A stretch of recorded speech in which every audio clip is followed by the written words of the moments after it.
नमस्कार दोस्तों, मैं राम प्रसाद वर्मा, ज्ञानदायिनी क्लासेज ऑनलाइन। तो आज हम पढ़ेंगे रसायन विज्ञान में महत्वपूर्ण अभिक्रियाएं। तो आइए हम देखते हैं कि पहली महत्वपूर्ण अभिक्रिया कौन सी है। ये बात ध्यान देंगे आप, यहाँ पर जो पढ़ाया जा रहा है वह यूपी बोर्ड पेपर में कई बार पूछा गया है और आपको कम से कम 7 से 8 नंबर तक देगा। तो देखिए, पहली महत्वपूर्ण अभिक्रिया, पहली अभिक्रिया होगी आपकी डार्जेन अभिक्रिया। डार्जेन अभिक्रिया, अभिक्रिया देखिए, डार्जेन अभिक्रिया क्या है। आप कहोगे डार्जेन अभिक्रिया वह अभिक्रिया होती है जिसमें, डार्जेन अभिक्रिया वह अभिक्रिया होती है जिसमें हम एल्कोहल को, इसको एल्कोहल को थायोनिल क्लोराइड, एल्कोहल को थायोनिल क्लोराइड मतलब SOCl2 के साथ क्रिया कराते हैं। तो आप कहेंगे जब हम एल्कोहल को थायोनिल क्लोराइड अर्थात SOCl2 के साथ क्रिया कराते हैं तब हमको उत्पाद मिलता है एल्किल क्लोराइड HCl और SO2 गैस मिलती है। यही संपूर्ण अभिक्रिया आपकी क्या होगी, डार्जेन अभिक्रिया होगी। तो पुनः ध्यान देंगे, डार्जेन अभिक्रिया वह अभिक्रिया होती है जिसमें हम एल्कोहल को थायोनिल क्लोराइड मतलब SOCl2 के साथ क्रिया कराते हैं तो हमको मिलता है एल्किल क्लोराइड, हाइड्रोजन क्लोराइड और SO2 गैस बाहर निकल जाती है। इसी का नाम है डार्जेन अभिक्रिया। इसी क्रम में हम दूसरी रिएक्शन देखते हैं जो महत्वपूर्ण है, वह है आपकी विलियमसन संश्लेषण क्रिया। दूसरी अभिक्रिया कौन सी है, दूसरे नंबर पर हम जो पढ़ेंगे वह है आपकी विलियमसन संश्लेषण क्रिया, संश्लेषण अभिक्रिया। तो आप कहेंगे विलियमसन संश्लेषण अभिक्रिया, अभिक्रिया। तो देखिए, विलियमसन संश्लेषण अभिक्रिया वह अभिक्रिया होती है जिसमें हम इसको एल्किल हैलाइड, जिसमें हम एल्किल हैलाइड मतलब RX को किसके साथ, सोडियम एथॉक्साइड। तो आप कहोगे विलियमसन संश्लेषण अभिक्रिया वह अभिक्रिया होती है जिसमें हम किसके साथ, हेलो एल्केन को मतलब RX को सोडियम हैलाइड के साथ क्रिया कराते हैं। तो ये हमारे पास RX है और यहाँ पर है NaOR, इसी का नाम है सोडियम एल्काक्साइड। क्या नाम है इसका, सोडियम एल्काक्साइड। तो आप कहोगे कि जब हम हेलोल्केन को सोडियम एल्काक्साइड के साथ क्रिया कराते हैं तो हमारे पास जो प्राप्त होगा उत्पाद वह होगा ईथर। क्या मिलेगा, ईथर मिलेगा और सोडियम हैलाइड। ध्यान देंगे, जो उत्पाद मिलेगा वह ईथर होगा और सोडियम हैलाइड बाहर निकल जाता है। इसी अभिक्रिया को हम नाम देते हैं विलियमसन संश्लेषण अभिक्रिया। तो आप कहेंगे जब हेलोल्केन को सोडियम एथॉक्साइड के साथ क्रिया कराते हैं तो ईथर प्राप्त होता है और सोडियम हैलाइड बाहर निकल जाता है। इसी अभिक्रिया का नाम है विलियमसन संश्लेषण अभिक्रिया। तो हमने 2 अभिक्रिया देखा। अगली महत्वपूर्ण जो अभिक्रिया तीसरी है वह है हुन्स-डिकर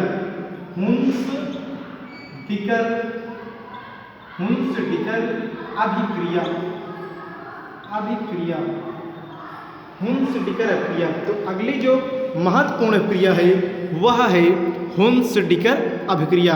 आइए हम समझते हैं कि हुन्स-डिकर अभिक्रिया क्या होती है। आप कहेंगे जब हम इसको, जब हम जैसे RCH2COOAg, तो ध्यान देना हुन्स-डिकर अभिक्रिया वह अभिक्रिया होती है जिसमें हम सिल्वर एसीटेट, जिसमें हम सिल्वर एसीटेट, आप कहोगे हुन्स-डिकर अभिक्रिया वह अभिक्रिया होती है जिसमें हम सिल्वर एसीटेट को, ये हमारे पास जो लिखा गया है ये सिल्वर एसीटेट है, इस सिल्वर एसीटेट को हम ब्रोमीन के साथ क्रिया कराते हैं। किसके साथ, ब्रोमीन के साथ क्रिया कराते हैं तो ये बनाता है, ये आपको प्रोडक्ट जो देगा वो देगा आपको एल्किल ब्रोमाइड। मतलब यहाँ पर देखिए R है तो R यहाँ पर आएगा। फिर यहाँ पे CH2 है तो ये बनाएगा आपका CH2।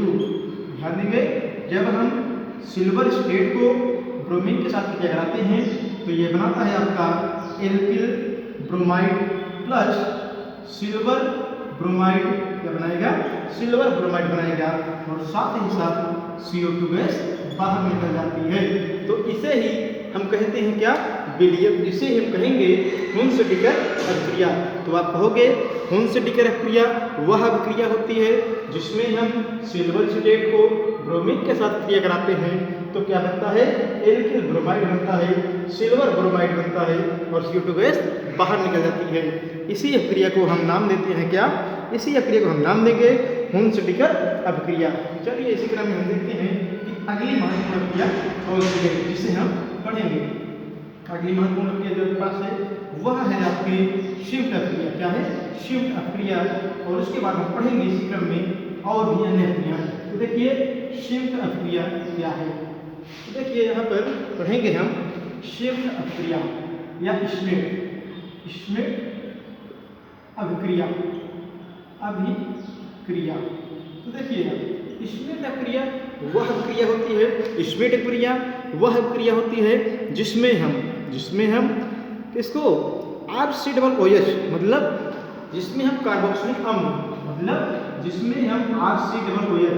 कार्बोक्सिलिक अम्ल को हाइड्रोजोइक अम्ल के साथ, आप कहोगे श्मिट अभिक्रिया वह अभिक्रिया होती है जिसमें हम कार्बोक्सिलिक अम्ल को हाइड्रोजोइक अम्ल के साथ क्रिया कराते हैं। तो ध्यान देंगे हाइड्रोजोइक अम्ल का सूत्र N3H होगा। तो आप कहोगे श्मिट अभिक्रिया वह अभिक्रिया है जिसमें हम कार्बोक्सिलिक अम्ल को हाइड्रोजोइक अम्ल के साथ क्रिया कराते हैं तो बनेगा आपका एमीन। क्या बनेगा? एमीन बनेगा और यह एमीन प्राथमिक एमीन होगा। तो कभी कभी पेपर्स में या यूपी बोर्ड परीक्षा में प्रश्न आता है कि श्मिट अभिक्रिया द्वारा क्या बनाइए? प्राथमिक एमीन बनाने का रासायनिक समीकरण दीजिए। तो आप कहोगे ये एमीन हो गया, उसके बाद यहाँ पे नाइट्रोजन बनेगा। क्या बनेगा? नाइट्रोजन बनेगा और CO2 गैस बाहर निकल जाएगी। तो यही संपूर्ण प्रक्रम क्या कहलाता है? श्मिट अभिक्रिया अर्थात शिफ्ट अभिक्रिया कहलाएगा। तो हम कहेंगे कार्बोक्सिलिक अम्ल को हाइड्रोजोइक अम्ल के साथ क्रिया कराते हैं तो एमीन बनता है, मतलब प्राथमिक एमीन बनेगा, नाइट्रोजन गैस बाहर निकल जाएगी और कार्बन डाइऑक्साइड गैस बाहर निकल जाएगी। हमने इसको देखा। इसी क्रम में जो अगली अभिक्रिया है उसे देखते हैं। तो अगली है आपकी एल्डोल संघनन अभिक्रिया। एल्डोल संघनन अभिक्रिया। तो देखिए एल्डोल संघनन अभिक्रिया क्या होती है? आप कहोगे इसमें एसिटल्डिहाइड के दो अणु को, एल्डोल संघनन अभिक्रिया में एसिटल्डिहाइड के दो अणु को, तो भाई एसिटल्डिहाइड क्या है? हमारे पास है CH3 CHO, एक एसिटल्डिहाइड ये बन गया और दूसरा हमारे पास जो है वो है आपका CH यहाँ रहेगा, उसके बाद CH2। ध्यान से देखिए ये CH3 भी बना लेगा। तो ये पहला है एसिटल्डिहाइड, दूसरा भी एसिटल्डिहाइड है। तो कहेंगे हम एसिटल्डिहाइड के दो अणु को, कितने? एसिटल्डिहाइड के दो अणु को किसके साथ, मतलब आपस में एसिटल्डिहाइड के दो अणु को आपस में संघनित कराते हैं, क्रिया कराते हैं तो बनाता है आपका एल्डोल। क्या बनाएगा? एल्डोल बनाएगा। तो देखिए यहाँ पे बनेगा आपका CH है तो CH आप लिखेंगे। उसके बाद फिर देखिए यहाँ पे क्या बना आपका CH2OH बनाएगा। तो यहाँ पे आपका देंगे OH और यहाँ पर CH2 CHO। ये जो आपका स्ट्रक्चर बना, ये जो मतलब स्ट्रक्चर बना, इसी का नाम है एल्डोल। तो आप कहोगे जब हम एसिटल्डिहाइड के दो अणु को, मतलब एसिटल्डिहाइड के दो अणु को आपस में क्रिया कराते हैं तो एल्डोल बनता है। क्या बनता है? एल्डोल बनेगा। इसी का नाम है एल्डोल। यही है आपका एल्डोल। तो आप कहोगे एल्डोल बनता है और क्या होता है? यहाँ पर एल्डोल बन जाएगा। यही अभिक्रिया कहलाती है एल्डोल संघनन अभिक्रिया। तो हमने इसको देखा। अगली अभिक्रिया है कैनिजारो अभिक्रिया। कैनिजारो अभिक्रिया। तो देखिए प्रश्न उठता है कैनिजारो अभिक्रिया अभिक्रिया क्या है? तो आप कहोगे कैनिजारो क्रिया वह क्रिया होती है, कैनिजारो क्रिया वह क्रिया होती है जिसमें हम क्या कहते हैं, फॉर्मेल्डिहाइड के दो अणु, जिसमें हम फॉर्मेल्डिहाइड के दो अणु को इससे क्रिया कराते हैं सोडियम हाइड्रोक्साइड के साथ या क्षार के साथ क्रिया कराते हैं। तो देखिए फॉर्मेल्डिहाइड में HCHO एक अणु हो गया, फिर NaOH, फिर आपका होगा HCHO। तो आप कहेंगे कि जो आपकी कैनिजारो अपक्रिया है उसमें हम फॉर्मेल्डिहाइड के दो अणु को, मतलब एक अणु ये हो गया, एक अणु ये हो गया, को हम सोडियम हाइड्रोक्साइड के एक अणु से क्रिया कराते हैं, सोडियम हाइड्रोक्साइड के एक अणु से क्रिया कराते हैं। तो ये बनाएगा मेथिल अल्कोहल, क्या बनाएगा? मेथिल अल्कोहल बनाता है और साथ ही साथ सोडियम फॉर्मेट को बनाता है, सोडियम फॉर्मेट को बनाता है। तो हम कहेंगे कि कैनिजारो अभिक्रिया वह अभिक्रिया होती है जिसमें हम फॉर्मेल्डिहाइड के दो अणु को सोडियम हाइड्रोक्साइड के साथ क्रिया कराते हैं तो मेथिल अल्कोहल प्राप्त होता है और सोडियम फॉर्मेट बाहर निकल जाता है या बनता है। तो यही संपूर्ण प्रक्रम क्या कहलाता है आपका? कैनिजारो अभिक्रिया। तो हमने इसको देखा। आइए हम इसके आगे देखते हैं अगली और कौन कौन सी महत्वपूर्ण क्रियाएं हैं। इसी क्रम में हम देखेंगे कि जैसे आपका हो गया, मतलब इसमें हमने ये देखा और उसके बाद आपको हो जाएंगे कि आपके आइडोफार्म क्रिया क्या पढ़ेंगे, आइडोफार्म क्रिया पढ़ेंगे, इसके बाद फिर बुटास्फीटिक क्रिया पढ़ेंगे। तो आइए हम देखते हैं कि आइडोफार्म अभिक्रिया क्या होती है। देखिए आइडोफार्म अभिक्रिया, आइडोफार्म अभिक्रिया, तो हम कहेंगे आइडोफार्म अभिक्रिया क्या होती है, आइए हम देखते हैं। ये हमारे पास है CH3 CH2OH plus 4I2 6NaOH। तो हम कहेंगे हमारे पास है ये एथिल अल्कोहल। लेकिन हम इस समय कौन सी हेडिंग पढ़ रहे हैं? हम पढ़ रहे हैं आइडोफार्म अभिक्रिया। तो आप कहोगे आइडोफार्म अभिक्रिया वह क्रिया होती है, आइडोफार्म क्रिया वह क्रिया होती है जिसमें एथिल अल्कोहल को हम आयोडीन के साथ और सोडियम हाइड्रोक्साइड के साथ क्रिया कराते हैं।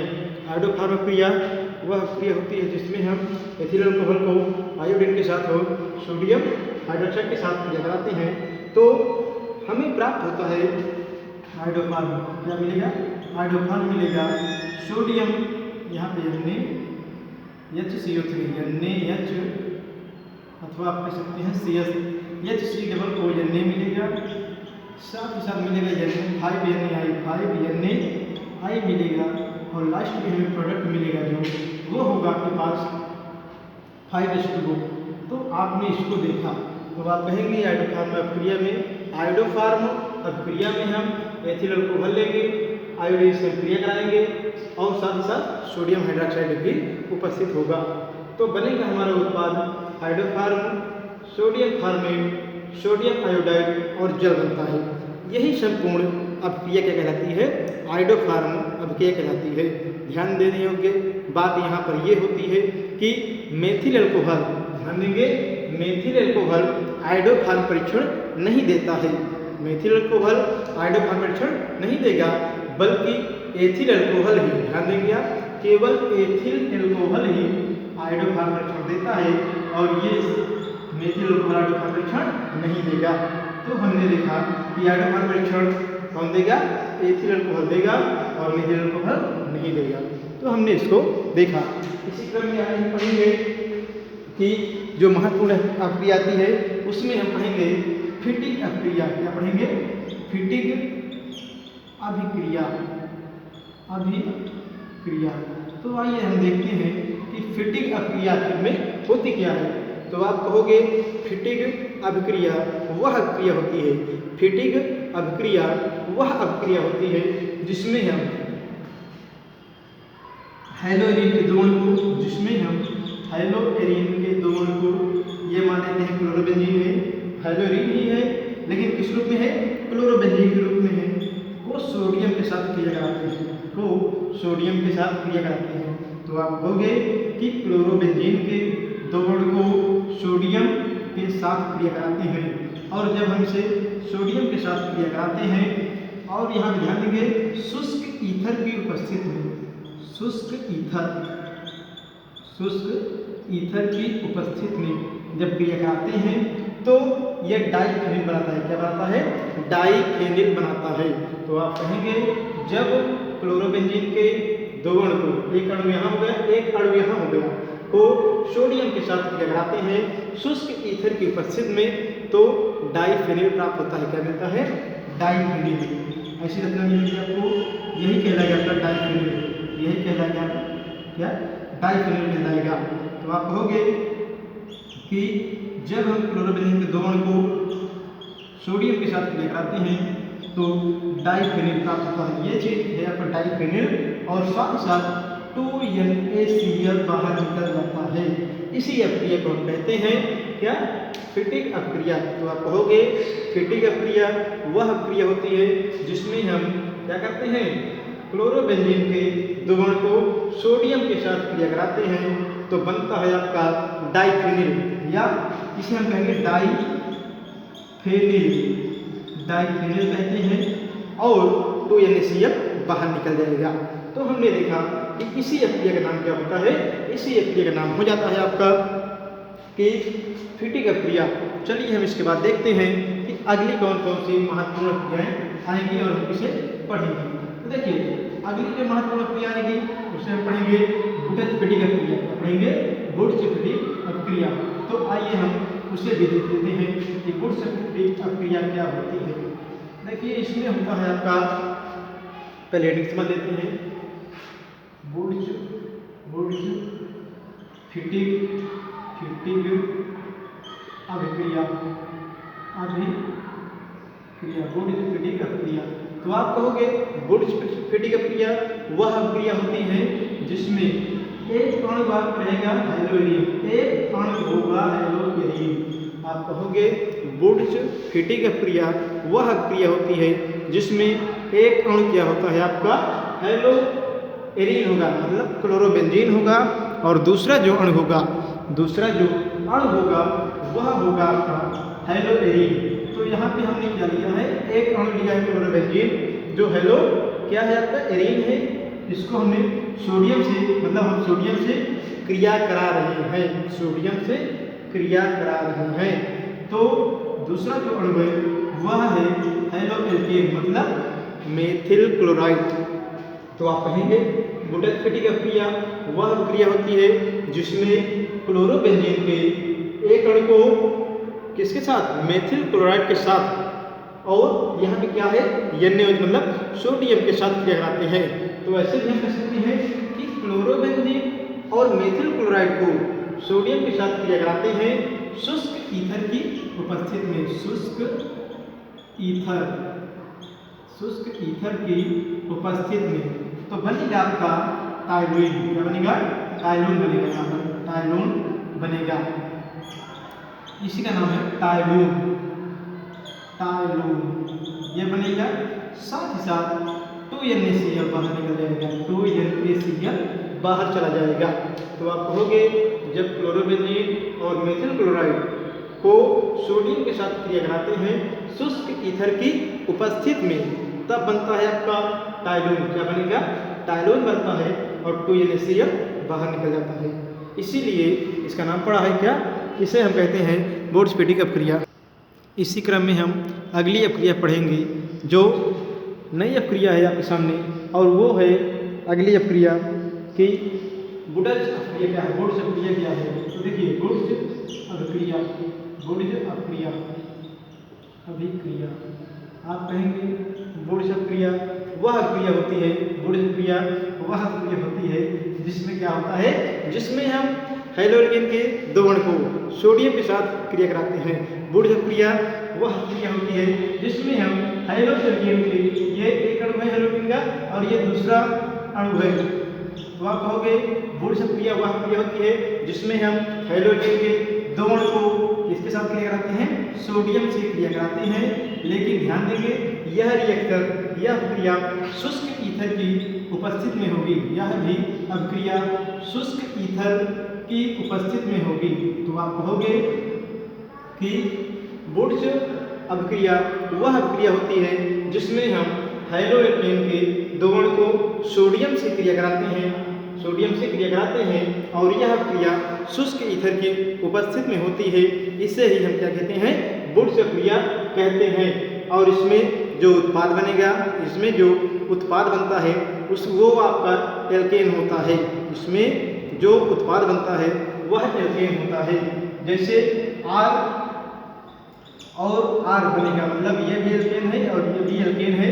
साथ ही साथ 2NaX बाहर निकल जाता है, 2NaX बाहर निकल जाएगा।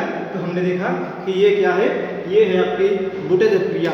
इसी क्रम में हम अगली पढ़ेंगे। जो हमारे पास अगली अभिक्रिया है वह है फ्रैगलैंड अभिक्रिया। क्या है? फ्रैगलैंड अभिक्रिया। फ्रैगलैंड अभिक्रिया, फ्रैगलैंड अभिक्रिया। तो आइए हम समझते हैं कि फ्रैगलैंड अभिक्रिया क्या होती है। आप कहेंगे कि फ्रैगलैंड अभिक्रिया वह अभिक्रिया होती है जैसे अभी तक हमने पढ़ा बुटेज स्फटिक अभिक्रिया उसी प्रकार होती है। यहाँ पर ध्यान देंगे सोडियम के स्थान पर जिंक का प्रयोग करते हैं, सोडियम के स्थान पर जिंक का प्रयोग करेंगे। तो आप कहोगे फ्रैगलैंड अभिक्रिया वह अभिक्रिया होती है जिसमें हम हैलोएल्केन के दो अणु को, जिसमें हम हैलोएल्केन के दो अणु को इसके साथ जिंक के साथ क्रिया कराते हैं। हैलोएल्केन के दो अणु को जिंक के साथ क्रिया कराते हैं शुष्क ईथर की उपस्थिति में, शुष्क ईथर की उपस्थिति में क्रिया कराते हैं। तो यही अभिक्रिया क्या कहलाती है? यही अभिक्रिया कहलाती है फ्रैगलैंड अभिक्रिया। तो आप कहेंगे फ्रैगलैंड अभिक्रिया वह अभिक्रिया होती है जिसमें हम हैलोएल्केन के दो अणु को, यहाँ पे एक अणु हो गया, एक अणु यहाँ पे हो गया, की क्रिया जिंक के साथ, मतलब जिंक धातु के साथ कराते हैं शुष्क ईथर की उपस्थिति में। तो हमें उत्पाद मिलता है एल्केन। क्या मिलेगा? एल्केन मिलता है। और जिंक हैलाइड बाहर निकल जाता है, जिंक हैलाइड बाहर निकल जाता है। इसी अभिक्रिया को हम कहते हैं क्या? फ्रैगलैंड अभिक्रिया। तो ये हमने पढ़ा। तो आज हमने पढ़ा कि विलियमसन संश्लेषण क्रिया क्या है, हमने पढ़ा बुटेज स्फटिक अभिक्रिया क्या है, फ्रैगलैंड अभिक्रिया क्या है। मतलब बहुत ही महत्वपूर्ण टॉपिक का हमने अध्ययन किया। और अगले भाग में, अगले दिन जो हम पढ़ेंगे वह सबसे महत्वपूर्ण टॉपिक होगा। उसमें हम पढ़ेंगे कि कैसे, मतलब जो मेन हेडिंग किताब में है यौगिक परिवर्तन, उसमें प्रश्न आता है आपका कैसे प्राप्त करोगे, क्या होता है जब यौगिक परिवर्तन आदि का हम अध्ययन करेंगे। तो आज यहीं तक। अगर आपको कोई समस्या इस वीडियो में बनती है तो आप कमेंट बॉक्स में लिखें। धन्यवाद, नमस्कार।